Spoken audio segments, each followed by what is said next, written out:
Good morning to all the parents. So there are 3-4 very key important points related to the upcoming term 1 or we may also say FA3 exams. तो first important point जो है that is related to writing aspect. So please ensure कि जो writing का part है उसमें child की जो राइटिंग है वो लेजिबल होनी चाहिए.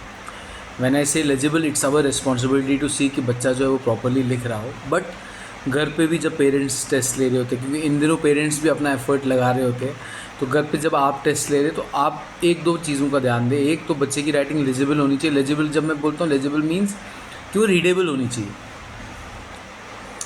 वो पढ़ी जानी चाहिए. और सेकेंडली, अगर नहीं पढ़ी जा रही है आपको स्कूल में आके टीचर से डिस्कस करना है. और secondly important point, proper use of punctuations, full stop, capital letter, small letter कहाँ यूज़ होगा, इसका ध्यान देना है जब भी बच्चा टेस्ट दे.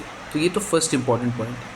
सेकेंड इंपॉर्टेंट आस्पेक्ट जो है that is related to the format of question paper. जो क्वेश्चन पेपर का फॉर्मेट रहेगा it will be 85 to 95% book based.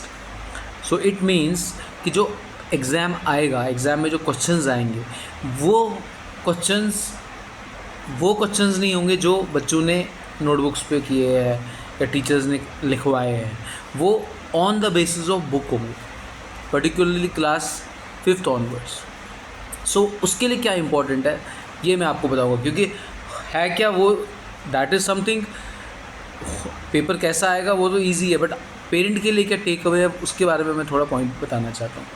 Ensure कीजिए, गार्डियंस हो, जो ट्यूशन के टीचर्स है, आप सभी एंश्योर कीजिए कि स्टूडेंट जो है वो क्वेश्चन को बार बार रीड करे. चाहे मैथ्स का क्वेश्चन है, मैथ्स के बारे में बात कर सकते हैं बाद में, तो चाहे एसएसटी का क्वेश्चन है, साइंस का क्वेश्चन है, इंग्लिश का क्वेश्चन है, हिंदी का क्वेश्चन है, चाइल्ड उसको बार बार रिपीट करे, चाइल्ड उसको बार बार रीड करे और रीड करके क्वेश्चन को अंडरस्टैंड करे और फिर आंसर लिखे.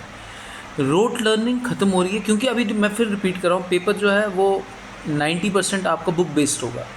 तो बच्चे की अगर टॉपिक को लेके अंडरस्टैंडिंग होगी तभी वो आंसर लिख पाएगा.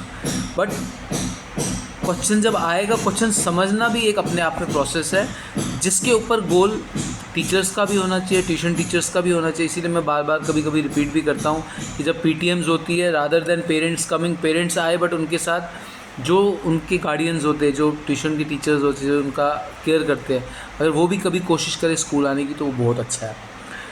मैथ्स में और रीजनिंग में फोकस करें किसके ऊपर, प्रैक्टिस के ऊपर. जितनी ज़्यादा प्रैक्टिस होगी उतने अच्छे मार्क्स आएंगे इन सब्जेक्ट्स में.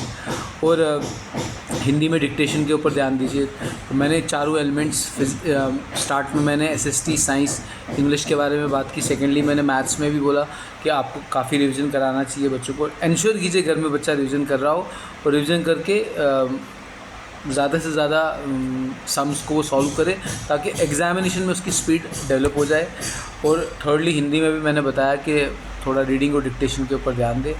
और ओवरऑल सबसे इम्पॉर्टेंट इस चीज़ को देखिए कि जब आप बच्चे का घर में उसके टेस्ट ले रहे हैं, बोल रहे हैं बेटा ये लिख के दो, तो वो फुल स्टॉप प्रॉपर यूज़ कर रहा है, क्या वो कॉमा यूज़ कर रहा है, कहीं कैपिटल स्मॉल का प्रॉब्लम तो नहीं है. और सबसे अबव ऑल, चाइल्ड की राइटिंग लेजिबल है कि नहीं. लेजिबल का मतलब है उसकी राइटिंग रीडेबल है, पढ़ी जा रही है कि नहीं पढ़ी जा रही है. अगर वो नहीं पढ़ी जा रही है तो वो हमारे लिए भी कंसर्न है और आपके लिए भी कंसर्न है.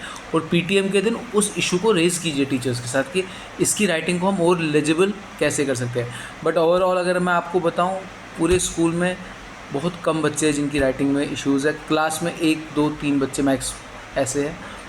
हम पहले से इन चीज़ों का ध्यान रख रहे हैं, बट हमें हमेशा एस्पायर करना है कि हम और बेटर करें. We should never feel that we are good. We should always feel कि अब we are moving towards better direction. हमें ये नहीं सोचना चाहिए कि हम बेस्ट हैं. हम बेटर है, बेस्ट बनना चाहते हैं. Bye bye and take care.